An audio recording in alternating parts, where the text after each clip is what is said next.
안녕하세요. 시청자 여러분께 건강 솔루션을 전해드리는 TV닥터 처방전 이승재입니다.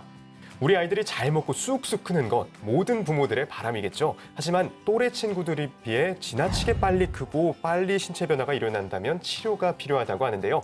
오늘은 성조숙증을 살펴봅니다. 소아청소년과 전문의 구철의 선생님과 함께합니다. 안녕하세요. 네, 안녕하세요. 네, 선생님.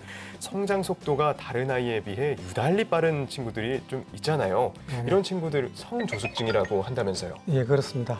2차 성징이 여아에서 8세 미만 그리고 남아에서 9세 미만에 나타나면 성조숙증이라고 이제 의학적으로 정의를 하고 있습니다. 네. 이제 2차 성징은 그 여아에서는 유방이 발달하며 남아에서는 고환의 용적이 4ml 이상이거나 고환의 세로 길이가 2.5cm 이상으로 커지는 것을 말합니다. 근데 여기에 조금 더 다른 분류가 있는데 조기사춘기라는 용어가 있습니다. 이 조기사춘기라는 것은 그 발생 연령이 여아에서는 8세에서 9세, 남아에서는 9세에서 10세의 2차 성징이 나타나는 것을 일컫습니다. 이런 경우에는 치료를 해야 하는 경우도 있고 그렇지 않은 경우도 있습니다. 그리고 또 다른 말이 있는데 조발사춘기라는 말이 있는데 이것은 그 성조숙증과 조기사춘기를 합쳐서 그렇게 부르기도 합니다. 그리고 이 조발사춘기를 넓은 의미에서 성조숙증으로 부르기도 합니다. 네, 이런 성조숙증이 예전과 비교하면 많이 늘었다고 들었습니다. 이게 얼마나 환자가 급증한 건가요? 예, 그렇습니다.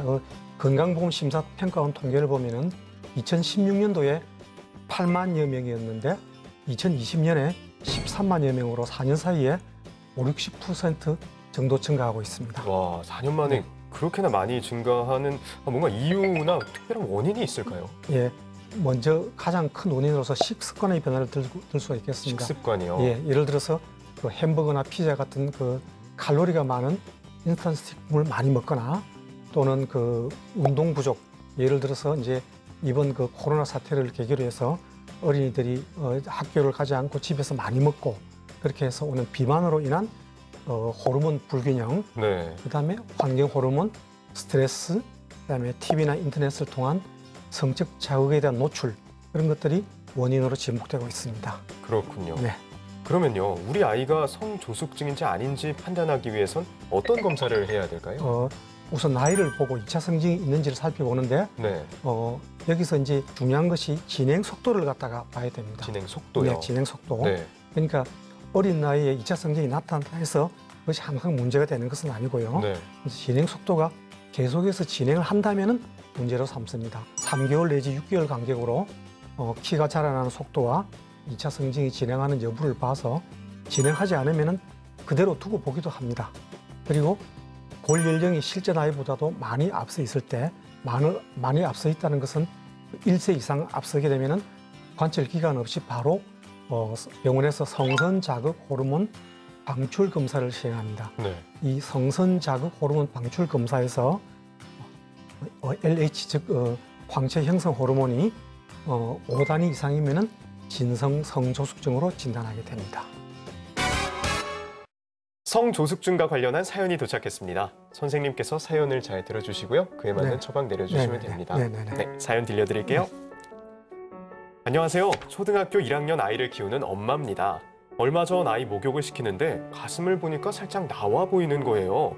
요즘 부쩍 정수리 냄새도 나는 것 같고 듣기만 했던 성조숙증이 우리 아이에게도 생긴 건 아닐까 마음이 덜컥 내려앉는데요. 성조숙증이 생기면 생리도 빨리 하고 키도 안 큰다고 하던데 바로 치료를 시작해도 될까요? 그런데 남편은 이제 겨우 초등학교 1학년인데 저보고 너무 호들갑을 떤다면서 좀 더 지켜보자고 하더라고요. 이러다 치료 시기를 놓쳐버리는 건 아닌지 걱정됩니다. 성조숙증 치료의 골든타임은 언제인가요? 라고 사연을 보내주셨습니다. 아무래도 아이가 너무 어리다 싶으면 이게 조금 망설여질 것 같긴 합니다. 성조숙증 치료의 골든타임 언제라고 생각하면 될까요? 6세가 되기 전에 치료를 시작하면은 여아의 경우는 9에서 10cm, 그다음에 남아의 경우는 6에서 7cm 정도의 키 증가를 기대할 수가 있습니다. 네. 그리고 6세가 되는 첫날부터 8세 마지막 날까지 치료를 시작하면은 4 내지 5cm 정도의 키 증가 효과가 있고 여아의 경우는 9세, 그리고 남아의 경우는 10세가 넘어서 치료를 시작하게 되면 거의 효과가 없는 것으로 되어 있습니다. 그렇군요. 네네. 성조숙증에 있어서만큼은 어리면 어릴수록 좋은 거네요. 네, 그렇습니다. 네, 그러면 성조숙증 치료는 어떻게 이루어질까요? 성선 자극 호르몬 방출 호르몬 유도체라고 하는 주사제가 있습니다. 네, 좀 이름이 길긴 한데요. 그러네요. 네, 그렇습니다. 이 주사제를 일정한 간격으로 주사를 하게 되는데 제형에 따라서 4주, 3개월, 6개월, 1년 간격으로 투여하게 됩니다. 그런데 여러 가지 실험을 해보면 4주 간격이 수치상으로서는 가장 무난한 효과를 나타내는 걸로 되어 있습니다. 네, 그러면요. 이렇게 주사 치료를 시작하면 끝나는 건 언제쯤이 될까요? 치료를 종료하는 기준이 3가지가 있습니다. 주로 이제 골 연령을 기준으로 하는데요. 골 연령이 여아의 경우에는 12세 6개월, 남아의 경우에는 14세를 초과하는 치료는 키에 도움이 되지 않기 때문에 골 연령을 기준으로 하여 종료합니다. 또 그런 그 치료 도중에 성장 속도가 1년에 4cm 미만으로 자라게 되면 치료를 중단하거나 또는 성장 호르몬 치료를 병행하기도 합니다. 그리고 또 하나는 1년 반이나 2년 치료한 후에 실제 연령과 골 연령이 비슷하게 되면 치료를 끝내기도 합니다. 네, 그렇게 크게 3가지 기준에 맞춰서 치료가 끝나게 되는군요. 네. 성조숙증이 생기면 키가 다 컸을 때 그 키가 조금 작을 수 있잖아요. 네, 네, 그래서 일명 키 크는 주사 이거를 맞으시는 분도 있다고 하더라고요. 네네. 그러면 성조숙증과 키 크는 주사가 어떤 연관이 있는 걸까요? 키 크는 주사가 즉 이제 성장 호르몬을 이제 가리키는 말인데요. 네, 이 성조숙증을 치료하게 되면은 그 성 호르몬이 감소하면서 이 성장 호르몬이 따라서 감소하게 됩니다. 그러면은 성장 속도가 자연적으로 떨어집니다.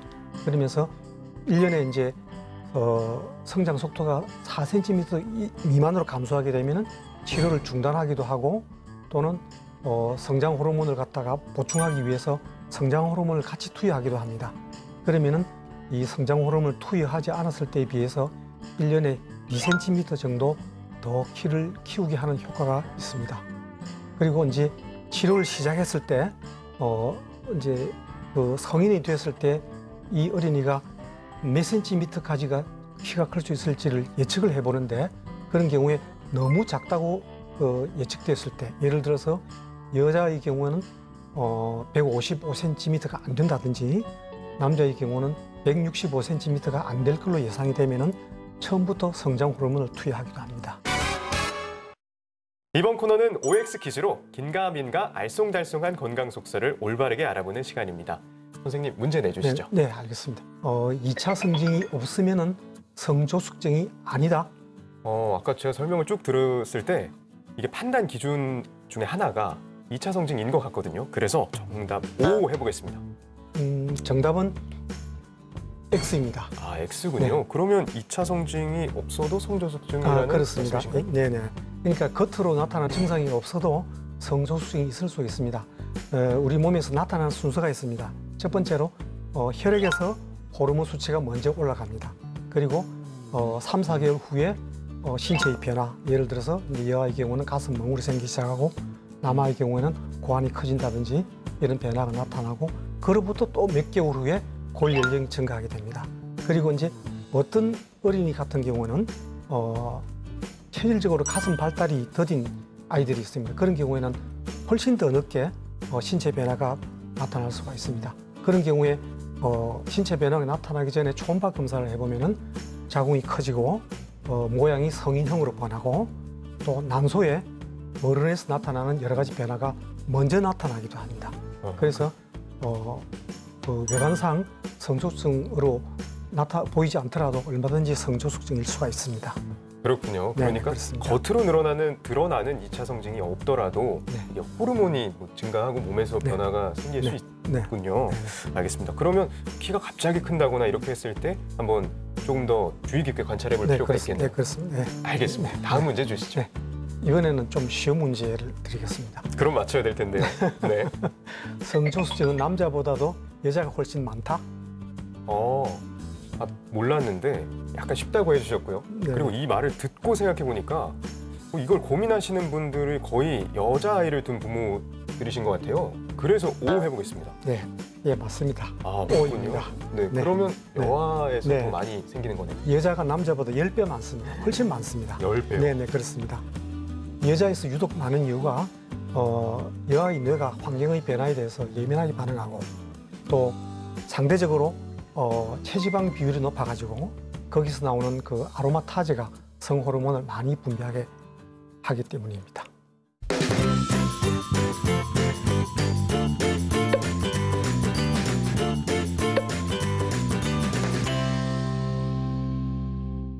TV닥터 처방전 벌써 마칠 시간이 됐습니다. 선생님 마지막으로 한 말씀 네, 부탁드립니다. 네, 네.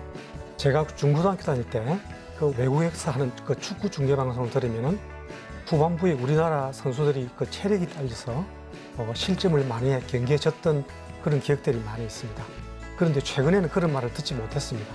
그것은 우리나라 청소년들의 그 체격이 많이 커서 그런 거겠죠. 그런데 통계를 보면은 놀라운 결과가 있습니다.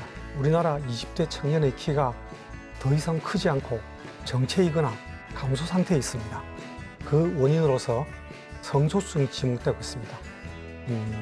성소수증이 발생하지 않도록 미리 예방해야겠고 증상이 나타나면 적극적인 치료가 필요하겠습니다.